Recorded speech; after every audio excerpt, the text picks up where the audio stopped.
बोलो श्री रामचंद्र जी की जय। बोलो हनुमान जी की जय। एक लालसा बड़ी उर्माही, सुगम अगम कही जाति सो नाही। तुम्हि देत अति सुगम गुसाई, अगम लाग मोही निज कृपा नाई। फिर भी मन में एक बड़ी लालसा है, उसका पूरा होना सहज भी है और अत्यंत कठिन भी। इसी से उसे कहते नहीं बनता। हे स्वामी, आपके लिए तो उसका पूरा करना बहुत सहज है, पर मुझे अपनी कृपणता के कारण वह अत्यंत कठिन मालूम होता है कि जथा दरिद्र विबुध तरुपाई, बहु संपत्ति मांगत सकुचाई। तासु प्रभाव जान नहीं सोई, तथा हृदय मम संशय होई। जैसे कोई दरिद्र कल्प वृक्ष को पाकर भी अधिक द्रव्य मांगने में संकोच करता है, क्योंकि वह उसके प्रभाव को नहीं जानता, वैसे ही मेरे हृदय में संशय हो रहा है कि सो तुम जानहु अंतर्जामी, पूर्वहु मोर मनोरथ स्वामी। सकुच बिहाई मागु नृप मोही, मोरे नहीं अदय कछु तोही। हे स्वामी, आप अंतर्यामी हैं, इसीलिए उसे जानते ही हैं। मेरा वह मनोरथ पूरा कीजिए। भगवान ने कहा, हे राजन, संकोच छोड़कर मुझसे मांगो, तुम्हें न दे सकूं ऐसा मेरे पास कुछ भी नहीं है। कि दानी शिरोमणि कृपानिधि, नाथ कहूँ सती भाऊ, चाहू तुम ही समान सुत, प्रभु सन कवन दुराऊ। राजा ने कहा कि हे दानियों के शिरोमणि, हे कृपा निधान, हे नाथ, मैं अपने मन का सच्चा भाव कहता हूँ कि मैं आपके समान पुत्र चाहता हूँ। प्रभु से भला क्या छिपाना कि देखी प्रीति सुनी बचना मोले, एवं मस्तु करुणा निधि बोले। आपू सरिस खो जो कह जाई, नृप तव तनय होब मैं आई। राजा की प्रीति देखकर और उनके अमूल्य वचन सुनकर करुणा निधान भगवान बोले कि ऐसा ही हो हे राजन, मैं अपने समान दूसरा कहाँ जाकर खोजूं, अतः स्वयं ही आकर तुम्हारा पुत्र बनूंगा। कि शत्रु पही बिलोकी कर जोरे, देवी मांगू बरु जो रुचि तोरे। जो बरुनाथ चतुर निभ मांगा, सोई कृपाल महु अति प्रिय लागा। कि शतरूपा जी को हाथ जोड़े देखकर भगवान ने कहा कि हे देवी, तुम्हारी जो इच्छा हो सो वर मांग लो। कि शतरूपा ने कहा कि हे नाथ, चतुर राजा ने जो वर मांगा, हे कृपालु, वह मुझे बहुत ही प्रिय लगा। प्रभु परंतु सुठी होती ढिठाई, यद्यपि भगत हित तुम ही सोहाई। तुम ब्रह्मादि जनक जग स्वामी, ब्रह्म सकल उर अंतर्जामी। परंतु हे प्रभु, बहुत ढिठाई हो रही है। यद्यपि हे भक्तों का हित करने वाले, ये ढिठाई भी आपको अच्छी ही लगती है। आप ब्रह्मा आदि के भी पिता, उत्पन्न करने वाले, जगत के स्वामी और सबके हृदय के भीतर की जानने वाले ब्रह्म हैं। अस समुझत मन संशय होई, कहाँ जो प्रभु प्रवान पुण्य कोई। जे निज भगत नाथ तब आई, जो सुख पावही जो गति लाई। ऐसा समझने पर मन में संदेह होता है, फिर भी प्रभु ने जो कहा वही प्रमाण सत्य है। मैं तो यही मांगती हूँ कि हे नाथ, आपके जो निज जन हैं, वे जो अलौकिक अखंड सुख पाते हैं और जिस परम गति को प्राप्त होते हैं, कि सोई सुख सोई गति सोई, भगति सोई निज चरण सने हो। सोई विवेक से सोई रहनी, प्रभु हम ही कृपा कर देहु। हे प्रभु, वही सुख, वही गति, वही भक्ति, वही अपने चरणों में प्रेम, वही ज्ञान और वही रहन सहन कृपा करके हमें दीजिए। कि सुनी मृदु गुण रुचिर बर रचना, कृपा सिंधु बोले मृदु बचना। जो कछु रुचि तुम्हारे मन माही, मैं सो दिन है सब संशय नाही। रानी की कोमल गुण और मनोहर श्रेष्ठ वाक्य रचना सुनकर कृपा के समुद्र भगवान कोमल वचन बोले कि तुम्हारे मन में जो कुछ इच्छा है वह सब मैंने तुमको दिया है। इसमें कोई संदेह न समझना। कि मातु विवेक अलौकिक तोरे, कबहु न मिटी ही अनुग्रह मोरे। बंदी चरण मनु कहे बहोरी, अवर एक विनती प्रभु मोरी। हे माता, मेरी कृपा से तुम्हारा अलौकिक ज्ञान कभी नष्ट न होगा। तब मनु ने भगवान के चरणों की वंदना करके फिर कहा कि हे प्रभु, मेरी एक विनती और है। कि सुत विषयिक तब पद रति हो मोहि, बड़ मूढ़ कहे न किनको। मन बिनु फनि जिमी फल, जल बिनु मीना, मम जीवन तिमि तुम ही अधीना। आपके चरणों में मेरी वैसी ही प्रीति हो जैसी पुत्र के लिए पिता की होती है। चाहे मुझे कोई बड़ा भारी मूर्ख ही क्यों न कहे। जैसे मणि के बिना सांप और जल के बिना मछली नहीं रह सकती, वैसे ही मेरा जीवन आपके अधीन रहे, आपके बिना न रह सके। असबरो मांगी चरण गही रहे हूँ, एवं मस्तु करुणानिधि कहे हूँ। अब तुम अनुशासन मानी, बसहूँ जाई सुरपति राजधानी। ऐसा वर मांगकर राजा भगवान के चरण पकड़े रह गए। तब दया के निधान भगवान ने कहा कि ऐसा ही हो। अब तुम मेरी आज्ञा मानकर देवराज इंद्र की राजधानी अमरावती में जाकर वास करो कि तय करी भोग विशाल तात, गए कछु काल पुनी होई हो अवध भुआल, तब मैं होब तुम्हार सूत हे तात। वहाँ स्वर्ग के बहुत से भोग भोग कर कुछ काल बीत जाने पर तुम अवध के राजा होगे। तब मैं तुम्हारा पुत्र होऊंगा कि इच्छा मैं नरवेश सवारे होई प्रकट निकेत तुम्हारे। असन्न सहित देवधरि ताता करी हो चैत भगत सुखदाता। इच्छा निमित्त मनुष्य रूप सज कर मैं तुम्हारे घर प्रकट होऊंगा हे तात। मैं अपने अंशों सहित देह धारण करके भक्तों को सुख देने वाले चैत्र करूंगा कि जे सुनि सादर नर बड़ भागी, भव तरी हई ममता मद त्यागी। आदि शक्ति जे ही जग उपजाया, सो अवतरित तरी ही मोरी यह माया। जिन चरित्रों को बड़े भाग्यशाली मनुष्य आदर सहित सुनकर ममता और मद त्याग कर भवसागर से तर जाएंगे, आदिशक्ति या मेरी स्वरूप भूता माया भी जिसने जगत को उत्पन्न किया है अवतार लेगी कि पूर्व मैं अभिलाष तुम्हारा, सत्य सत्यपन सत्य हमारा। पुण्य पुण्य अस कही कृपा निधाना, अंतर्धान भय भगवाना। इस प्रकार मैं तुम्हारी अभिलाषा पूरी करूँगा। मेरा प्रण सत्य है, सत्य है, सत्य है, कृपा निधान भगवान बार बार ऐसा कहकर अंतर्ध्यान हो गए। दंपति उर्धरी भगत कृपाला, ते ही आश्रम निवसे कछु काला। समय पाए तनु तजिया ने आशा, जाई के अमरावती बासा। वे स्त्री पुरुष राजा रानी भक्तों पर कृपा करने वाले भगवान को हृदय में धारण करके कुछ काल तक उस आश्रम में रहे। फिर उन्होंने समय पाकर सहज ही बिना किसी कष्ट के शरीर छोड़कर अमरावती इंद्र की पुरी में जाकर वास किया। कि यह इतिहास पुनित अति उमहि कही वृषकेतु, भरद्वाज सुनो अपर पुनि राम जन्म कर हेतु। हे भरद्वाज, इस अत्यंत पवित्र इतिहास को शिवजी ने पार्वती जी से कहा था। अब श्री राम के अवतार लेने का दूसरा चरण सुनो कि मास परायण पांचवा विश्राम।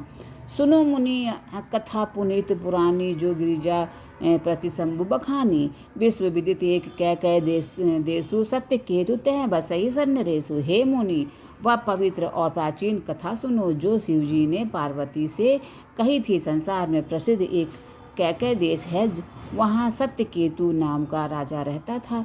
धर्म धुरंधर नीति निधाना, तेज प्रतापशील बलवाना।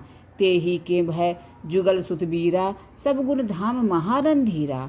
वह धर्म की धूरी को धारण करने वाला, नीति की खान, तेजस्वी, प्रतापी, सुशील और बलवान था। उसके 2 वीर पुत्र हुए जो सब गुणों के भंडार और बड़े ही रणधीर थे। राजधनी जो जेठ सुत आही, नाम कृपा पर भानु असताही। अपर सुत ही अरिमर्दन नामा, भुजबल अतुल अचल संग्रामा। राज्य का उत्तराधिकारी जो बड़ा लड़का था उसका नाम प्रताप भानु था। दूसरे पुत्र का नाम अरिमर्दन था, जिसकी भुजाओं में अपार बल था और जो युद्ध में अटल रहता था कि भाई ही परम समिति, सकल दोष छल बरजीत प्रीति। जेठे सुत ही राज नृपदीन्हा, हरिहित आपू गवन बन किन्हा। भाई भाई में बड़ा मेल और सब प्रकार के दोषों और छलों से रहित प्रीति थी। राजा ने जेठे पुत्र को राज दे दिया और आप भगवान के भजन के लिए वन को चल दिया। कि जब प्रताप रवि भयउ नृप, फिर दोहाई देश, प्रजा पाल अति वेद विधि, कतहु नहीं अखिलेश। जब प्रताप भानु राजा हुआ, देश में उसकी दुहाई फिर गई। वह वेद में बताई हुई विधि के अनुसार उत्तम रीति से प्रजा का पालन करने लगा। उसके राज्य में पाप का कहीं लेश भी नहीं रह गया। नृप हितकारक सचिव सयाना, नाम धर्म रुचि शुक्र समाना। सचिव सयान बंधु बलवीरा, आपू प्रताप पुंज रंधीरा। राजा का हित करने वाले और शुक्राचार्य के समान बुद्धिमान धर्मरुचि नामक उसका मंत्री था। इस प्रकार बुद्धिमान मंत्री और बलवान तथा वीर भाई के साथ ही स्वयं राजा भी बड़ा प्रतापी और रणधीर था। सेन संग चतुरंग अपारा, अमित सुभट सब समर जुझारा। सेन बिलो की राउ हरसाना, अरु बाजे गह गहे निशाना। साथ में अपार चतुर्गणी सेना थी, जिसमें असंख्य योद्धा थे, जो सबके सब रण में जूझ मरने वाले थे। अपनी सेना को देखकर राजा बहुत प्रसन्न हुआ और घमाघम नगाड़े बजने लगे कि विजय हेतु कटकई बनाई, सुदिन साधी नृप चलेउ बजाई। जह तह परी अनेक लड़ाई, जीते सकल भूप बरियाई। दिग्विजय के लिए सेना सजाकर वह राजा शुभ दिन साध कर और डंका बजाकर चला। जहाँ तहाँ बहुत सी लड़ाइयाँ हुई। उसने सब राजाओं को बलपूर्वक जीत लिया कि सप्तदीप भुजबल बस कीन्हे, लय दंड छाड़ी नृप दीन्हे। सकल अवनी मंडल तेहि काला, एक प्रताप भानु महिपाला। अपनी भुजाओं के बल से उसने सातों द्वीपों को वश में कर लिया और राजाओं से दंड लेकर उन्हें छोड़ दिया। संपूर्ण पृथ्वी मंडल का उस समय प्रताप भानु ही एकमात्र राजा था कि स्वबस विश्व करी भावु बल, निजपुर किन्ने प्रवेशु। अरथ धर्म कमादी सुख, सेवई समय नरेशु। संसार भर को अपनी भुजाओं के बल से वश में करके राजा ने अपने नगर में प्रवेश किया। राजा अर्थ धर्म और काम आदि के सुखों का समयानुसार सेवन करता था। भूप प्रताप भानु बल पाई, कामधेनु भय भूमि सुहाई। सब दुख बरजित प्रजा सुखारी, धर्मशील सुंदर नर नारी। राजा प्रताप भानु का बल पाकर भूमि सुंदर, कामधेनु मनचाही वस्तु देने वाली हो गई। उनके राज में प्रजा सब प्रकार के दुखों से रहित और सुखी थी और सभी स्त्री पुरुष सुंदर और धर्मात्मा थे। सचिव धर्म रुचि, हरि पद प्रीति, नृप हित हेतु सिखौ नीत नीति। गुरु सुर संत पितर महिदेवा, करई सदा नृप सबके सेवा। धर्म रुचि मंत्री का श्री हरि के चरणों में प्रेम था। वह राजा के हित के लिए सदा उसको नीति सिखाया करता था। राजा गुरु देवता संत पितर और ब्राह्मण इन सब की सदा सेवा करता रहता था। भूप धर्म जे वेद बखाने, सकल करई सादर सुख माने। दीन प्रति देई विविध विधि दाना, सुनई शास्त्र बर वेद पुराना। वेदों के में राजाओं के जो धर्म बताए गए हैं, राजा सदा आदर पूर्वक और सुख मानकर उन सब का पालन करता था। प्रतिदिन अनेक प्रकार के दान देता और उत्तम शास्त्र वेद और पुराण सुनता था। नाना बापी कुब तड़ांगा, सुमन बाटिका सुंदर बागा। विप्र भवन सुर भवन सुहाए, सब तीर्थ विचित्र बनाए। उसने बहुत सी बावलियाँ, कुएं, तालाब, फुलवाड़ियाँ, सुंदर बगीचे, ब्राह्मणों के लिए घर और देवताओं के सुंदर विचित्र मंदिर सब तीर्थों में बनवाए। जह लगी करे कहे पुराण श्रुति, एक एक सब जाग। 12 सहस्त्र नृप किए सहित अनुराग। वेद और पुराणों में जितने प्रकार के यज्ञ कहे गए हैं, राजा ने एक एक करके उन सब यज्ञों को प्रेम सहित हजार बार किया। हृदय न कछु फल अनुसंधाना, भूप विवेकी परम सुजाना। करई जे धर्म करम मनमानी, वासुदेव अर्पित नृप ज्ञानी। राजा के हृदय में किसी फल की तो कामना न थी। राजा बड़ा ही बुद्धिमान और ज्ञानी था। वह ज्ञानी राजकर्म मन और वाणी से जो कुछ भी धर्म करता था, सब भगवान वासुदेव के अर्पित करके करता था। चढ़ी बरबाजी बार एक राजा, मृग्या कर एक सब साजी समाजा। विंध्याचल गंभीर बन गयऊँ, मृग पुनीत बहु मारत भयऊँ। एक बार वह राजा के एक अच्छे घोड़े पर सवार होकर शिकार का सब सामान सजाकर विंध्याचल के घने जंगल में गया और वहाँ उसने बहुत से उत्तम हिरण मारे कि फिरत विपिन रप दिख बरा हूँ, जनु बन दुरेऊ ससिही ग्रसिराहूँ। बड़ बुद्धि विधु नहीं समात मुख माही, मनहु क्रोध बस उगिलत नाही। राजा ने वन में फिरते हुए एक सुअर को देखा। दांतों के कारण वह ऐसा दिख पड़ता था मानो चंद्रमा को ग्रस कर मुंह में पकड़कर राहु वन में आ छिपा हो। चंद्रमा बड़ा होने से उसके मुंह में समाता नहीं है और मानो क्रोधवश वह भी उसे उगलता नहीं है। कोल कराल दसन छवि गाई तनु विशाल पीवर अधिकाई। घुरु घुरात ही और पाए चकित बिलोकत कान उठाए। यह तो सुअर के भयानक दांतों की शोभा कही गई है कि इधर उसका शरीर भी बहुत विशाल और मोटा था। घोड़े की आहट पाकर वह घुरघुराता हुआ कान उठाए चौकन्ना होकर देख रहा था। नील महीधर शिखर सम देखी विशाल बराहू। चपरी चले है सुटुकी नृप हाँ की न होई निबाहू। नील पर्वत के शिखर के समान विशाल उस सुअर को देखकर राजा घोड़े को चाबुक लगाकर तेजी से चला और उसने सुअर को ललकारा कि अब तेरा बचाव नहीं हो सकता कि आवत देखी अधिक रव बाजी चले बरा मरुत गति भाजी। तुरत किन्ह नृप सर संधाना मही मिली गए बिलोकत बाना। अधिक शब्द करते हुए घोड़े को अपनी तरफ आता देखकर सुअर पवन वेग से भाग चला। राजा ने तुरंत ही बाण को धनुष पर चढ़ाया। सुअर बाण को देखते ही धरती में दुबक गया। तकी तकी तीर महिष चलावा कई छल सुअर शरीर बचावा। प्रगटत दुरत जाई मृग भागा रीस बस भूप चले सग लागा। राजा तक तक कर तीर चलाता है परंतु सुअर छल करके शरीर को बचाता जाता है। वह पशु कभी प्रकट होता और कभी छिपता हुआ भाग जाता था और राजा भी क्रोध के वश उसके साथ पीछे लगा चला जाता था। गया हूँ दूरी घन गहन बराहू जह नाहिन गज बाजी निबाहू। अति अकेल बल विपुल कलेसु तदपि न मृग मग तजई नरेसु। सुअर बहुत दूर ऐसे घने जंगल में चला गया जहाँ हाथी घोड़े का निबाह नहीं था। राजा बिल्कुल अकेला था और वन में क्लेश भी बहुत था। फिर भी राजा ने उस पशु का पीछा नहीं छोड़ा। कोल बिलोक की भूप बड़ धीरा भागी पैठ गिरी गुहा गंभीरा। अगम देखी नृप अति पछताई फिरेऊ महाबन परेऊ भुलाई। राजा को बड़ा धैर्यवान देखकर सुअर भागकर पहाड़ की एक गहरी गुफा में जा छुपा। उसमें जाना कठिन देखकर राजा को बहुत पछता कर लौटना पड़ा पर उस घोर वन में वह रास्ता भूल गया। खेद खिन्न क्षुदित त्रसित राजा बाजी समेत खोजत व्याकुल सहित सर जल बिनु भयहु अचेत।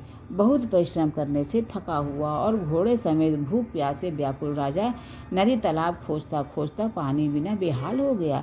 फिरत विपिन आश्रम में एक देखा तब बस नृपति कपट मुनिवेशा। जासू देश नृप लिन छड़ाई मर समर सेन तजी गयों पर आई। वन में फिरते फिरते उसने एक आश्रम देखा। वहाँ कपट से मुनि का वेश बनाए एक राजा रहता था जिसका देश राजा प्रताप भानु ने छीन लिया था और जो सेना को छोड़कर युद्ध से भाग गया था। समय प्रताप भानु कर जाने यापन अति असमय अनुमानी। गयऊ न ग्रह मन बहुत गलानी मिला न राजही नृप अभिमानी। प्रताप भानु का समय अच्छे दिन जानकर अपना कुसमय बुरे दिन अनुमान मानकर उसके मन में बड़ी ग्लानि हुई। इससे वह न तो घर गया और न अभिमानी होने का राजा प्रताप भानु से ही मिला कि रेस उर्मारे रंग जिमि राजा विपिन बसई तापस केर साजा। तासो समीप गमन नृप किन्हा यह प्रताप रवि ते ही तब चिन्हा। दरिद्र की भांति मन ही में क्रोध को मारकर वह राजा तपस्वी के वेश में वन में रहता था। राजा प्रताप भानु उसी के पास गया।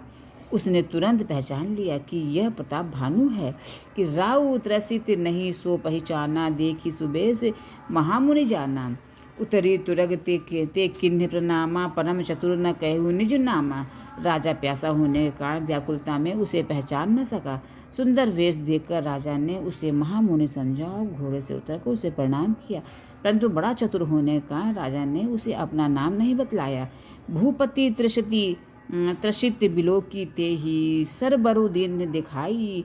मज्जन पान समेत है किन्ह नृपति हरसाई। राजा को प्यासा देखकर उसने सरोवर दिखला दिया। हर्षित होकर राजा ने घोड़े सहित उसमें स्नान और जलपान किया कि गै श्रम सकल सुखी नृप भयहूँ निज आश्रम तापस ले गयहूँ। आसन दिन अस्त रवि जानी पुनि तामस तापस बोले मृदुबानी। सारी थकावट मिट गई। राजा सुखी हो गया। तब तपस्वी उसे अपने आश्रम ले गया और सूर्यास्त का समय जानकर उसने राजा को बैठने के लिए आसन दिया। फिर वह तपस्वी कोमल वाणी से बोला कि को तुम कस बन फिरहूँ अकेले, सुंदर जुबा जीव पर हेले, चक्रवर्ती के लक्षण तोरे, देखत दया लागी अति मोरे। तुम कौन हो सुंदर युवक होकर, जीवन की परवाह न करके वन में अकेले क्यों फिर रहे हो? तुम्हारे चक्रवर्ती राजा के से लक्षण देखकर मुझे बड़ी दया आती है कि नाम प्रताप भानु अवनीसा, तासु सचिव मैं सुनहु मनीषा। फिरत अहेरे परे भुलाई, बड़े भाग देखेऊ पद आई। राजा ने कहा कि हे मुनीश्वर सुनिए, प्रताप भानु नाम का एक राजा है, मैं उसका मंत्री हूँ। शिकार के लिए फिरते हुए राह भूल गया हूँ। बड़े भाग से यहाँ आकर मैंने आपके चरणों के दर्शन पाए हैं कि हम कह दुर्लभ दर्श तुम्हारा, जानत हो कछु भल होनिहारा। कह मुनि तात भयउ अंधियारा, जो जन 70 नगरु तुम्हारा। हमें आपका दर्शन दुर्लभ था, इससे जान पड़ता है कि कुछ भला होने वाला है। मुनि ने कहा कि हे तात, अंधेरा हो गया, तुम्हारा नगर यहाँ से 70 योजन पर है। निशा घोर गंभीर बन, पंथ न सुनहु सुजान, बसहु आजु अस जानी तुम, जायो होत बिहान। हे सुजान सुनो, घोर अंधेरी रात है, घना जंगल है, रास्ता नहीं है, ऐसा समझकर तुम आज यहीं ठहर जाओ। सवेरा होते ही चले जाना कि तुलसी जसी भौतव्यता, जैसी मिलई सहाई, आपुनु आवई ताही पाही, ताही तहाँ ले जाई। तुलसीदास जी कहते हैं कि जैसी भवित्यता होनहार होती है वैसी ही सहायता मिल जाती है। या तो वह आप ही उसके पास आती या उसको वहाँ ले जाती है। भले ही नाथ आय सुधरी सीसा, बादी तुरग तरु बैठ महिषा, नृप बहु भांति प्रंसन से उताही, चरण बंदी जिस निज भाग्य सराही। हे नाथ, बहुत अच्छा है, ऐसा कहकर और उसकी आज्ञा सिर चढ़ाकर घोड़े को वृक्ष से बांधकर राजा बैठ गया। राजा ने उसकी बहुत प्रकार से प्रशंसा की और उसके चरणों की वंदना करके अपने भाग्य की सराहना की। बोलो श्री रामचंद्र जी की जय, बोलो हनुमान जी की जय।